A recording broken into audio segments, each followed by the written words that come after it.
Halo sobat pendengar, selamat datang lagi di podcast Library Talk. Jadi di episode kali ini kita kedatangan tamu yang gak kalah menarik dari episode sebelumnya. Yaitu langsung aja kita panggilkan ya. Iya. Dari Ibu Husnul Khotimah. Halo Ibu, selamat pagi. Halo, selamat pagi. Gimana kabarnya Ibu? Alhamdulillah sehat. Alhamdulillah. Ya, menyenangkan ya? Kita deg-degan nih ngundang pembina OSIS nih teman-teman di SMK Yadika 2 ini.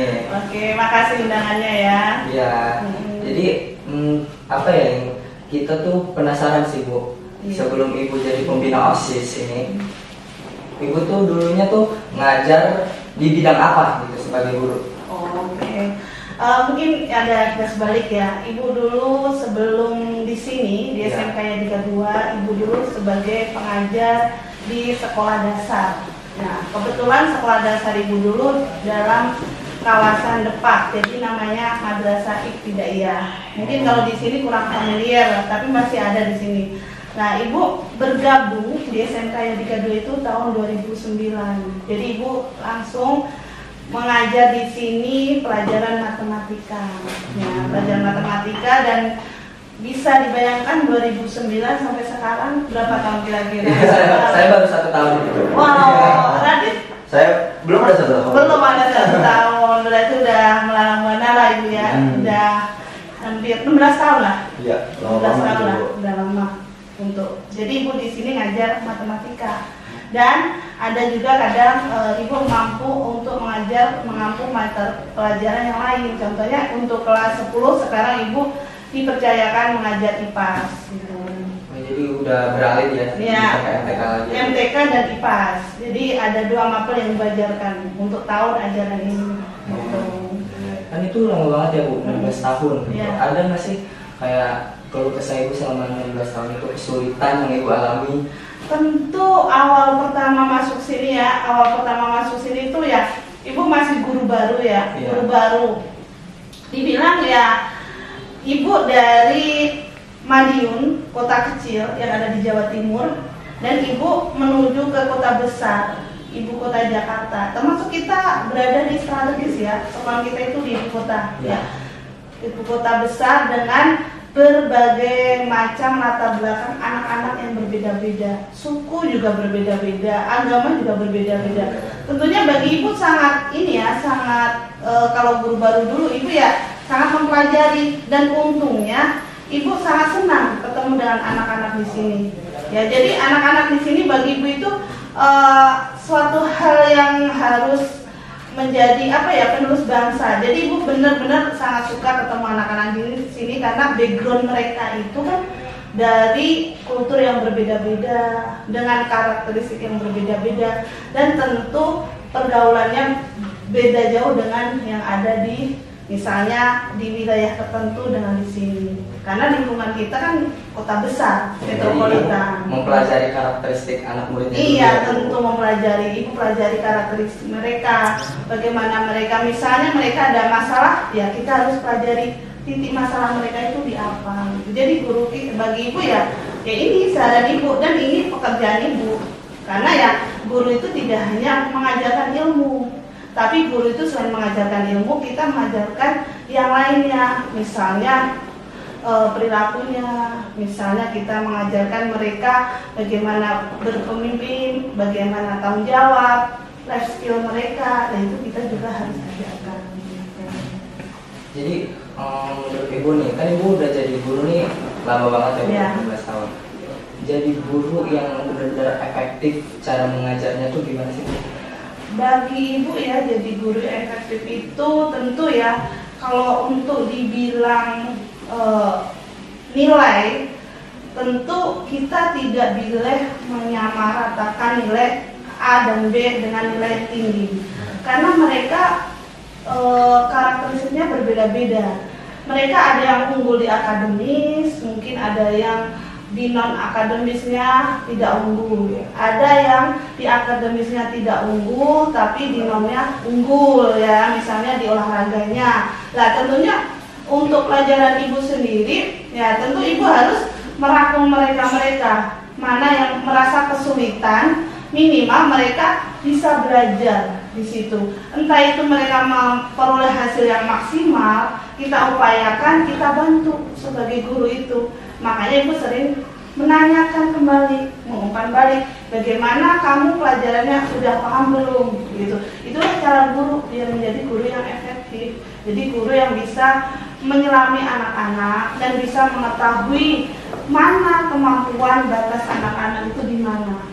Dan ibu juga nggak mungkin bisa memaksakan semua anak nilainya 100, benar nggak? Benar, Bu. Iya kan, nggak mungkin nilai anak, kalau nilainya misalnya, kita kan punya KKM ya keterbatasan minimal belajar ya KKM.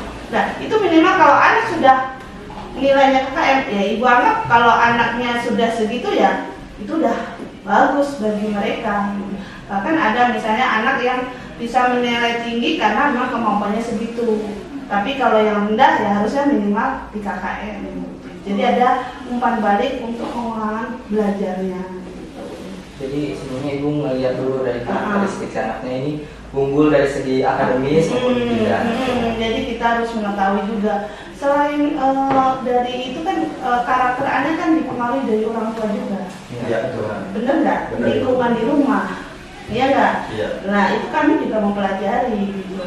Misalnya kalau lingkungan di rumah orang tua mereka bagaimana, nah itu merupakan salah satu penilaian kami juga dalam mengajar kalian. Jadi biar kami itu tepat sasaran gitu, sesuai dengan karakteristik mereka. Keren sih Bu, jadi guru tuh bukan cuma ngajar doang Iya. ya, harus tahu anak ini di rumah tuh kayak gimana kondisinya segala macam. Harus bisa ngertiin juga gitu ya.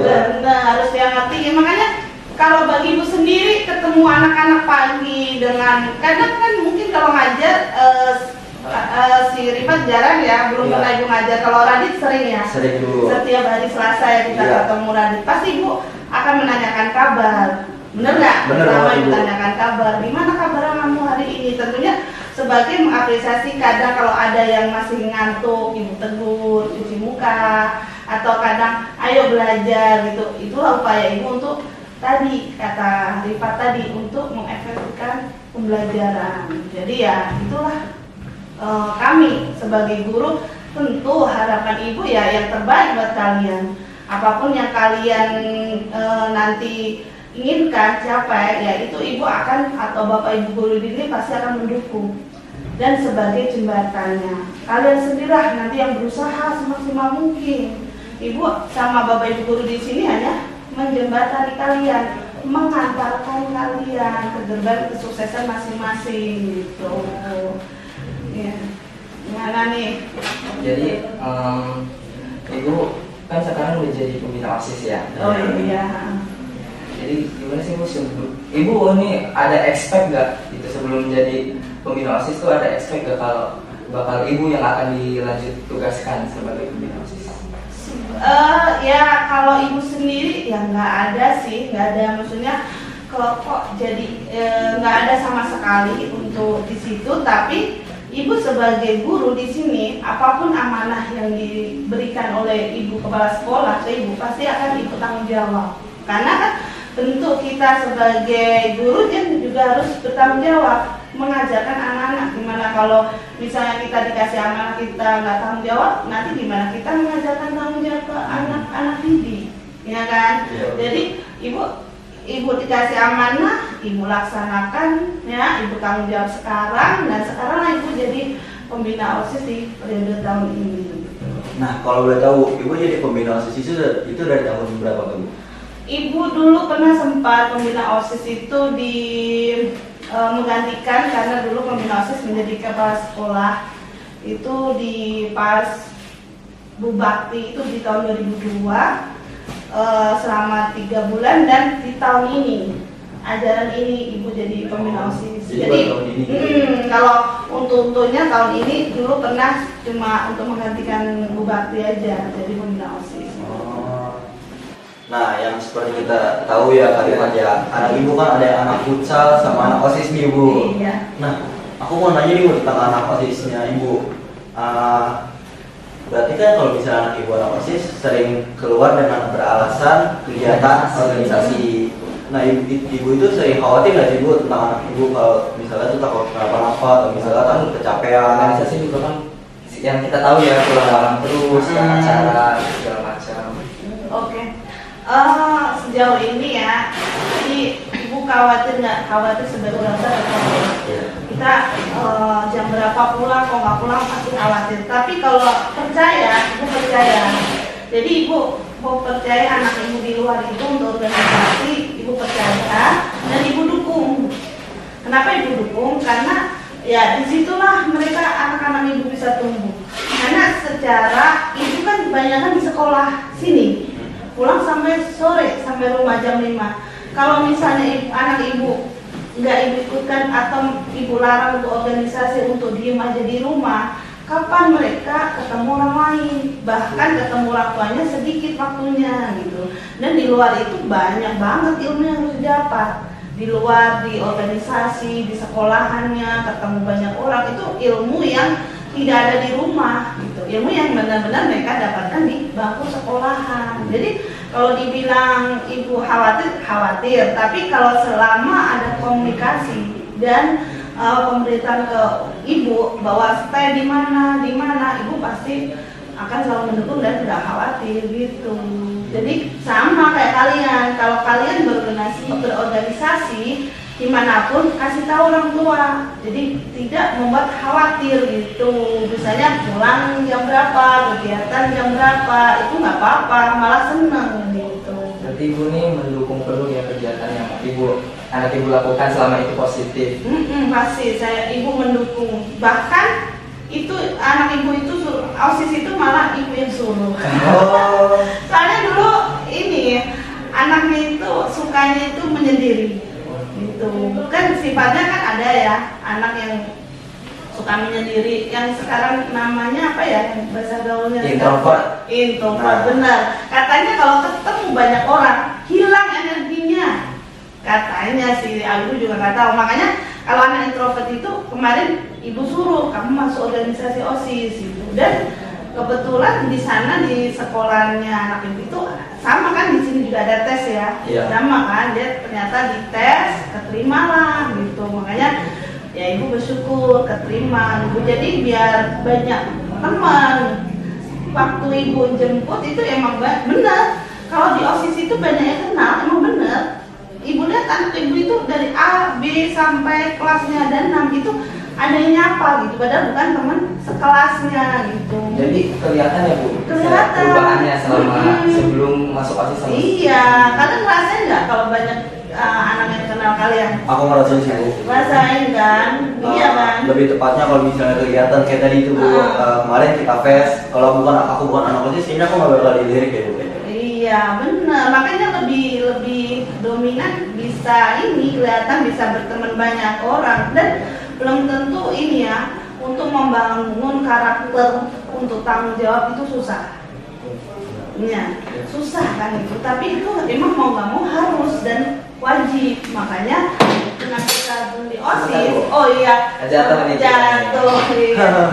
Makanya dengan bergabung di OSIS banyak manfaatnya buat kalian gitu. Ya. Terakhir Ibu, karena kita juga udah mau menutupi podcast karena kita menitnya juga udah limit ya. Iya. Saya penasaran wajangan apa kan Ibu pembina OSIS kita ya. Wajangan apa yang akan Ibu berikan untuk angkatan saya maupun untuk angkatan? Dan mungkin ada yang bisa diharapkan gitu Bu dari untuk angkatan selanjutnya. Oke, tentu kalau wejangan itu pastilah, karena ibu mengharapkan yang untuk angkatannya yang angkatan berapa Rifat? Saya angkatan 50. Untuk angkatannya Rifat ini kan pasti ya ada suka dukanya ya, suka dukanya waktu berorganisasi. Dan waktu itu sempat ibu masuk pas kalian punya ketua berbeda, ya kan? Masuk ibu di tahun dulu masih ketua yang sekarang alumni ya, ketua berbeda. Ya ibu harapkan, ya ibu mengharapkan kalian lebih solid lagi gitu, lebih solid lagi dan lebih banyak koordinasi gitu. Jadi kalau kita koordinasinya bagus, pasti hasilnya bagus. Ya. Dan kalian harus kompak. Satu nggak kompak organisasi itu pasti akan berantakan. Itu sama dengan angkatannya Radit juga sama. Angkatannya Radit juga harus kompak. Dan apa yang diamanahkan atau ditugaskan oleh kakak OSIS kalian, ya kalian harus kerjakan semaksimal mungkin. Ya, jangan abai gitu, karena disitulah kalian belajar gitu dan saling koordinasi gitu. Yang kakaknya mengayomi, yang adiknya menghormati gitu. Kakaknya mengayomi itu artinya enggak semena-mena sama adik tingkatnya. Nah, adik tingkatnya juga harus menghormati karena emang secara usia berbeda 1 tahun gitu. Kalau nggak dihormati ya marah tentunya, sebagai manusiawi ya harus dihormati, dan itu memang harus kau lakukan untuk angkatan 51 gitu. Itu jangan dibuat persis. Baik. Podcast hari ini cukup sangat masuk banget ke hati saya sebagai OSIS, apalagi ada dapat tunjangan dari Bima ini. Jadi kita tahu kedepannya OSIS kita ini bakal kayak gimana dan harus apa yang kita perbaiki seperti itu. Jadi gue tahu latar belakangnya Bu Ima lebih dalam, Hobinya juga ada sepedahan ya. sampai 70 kilo loh tadi. Iya. Oke, jadi cukup sekian ya Bu Ima. Terima kasih.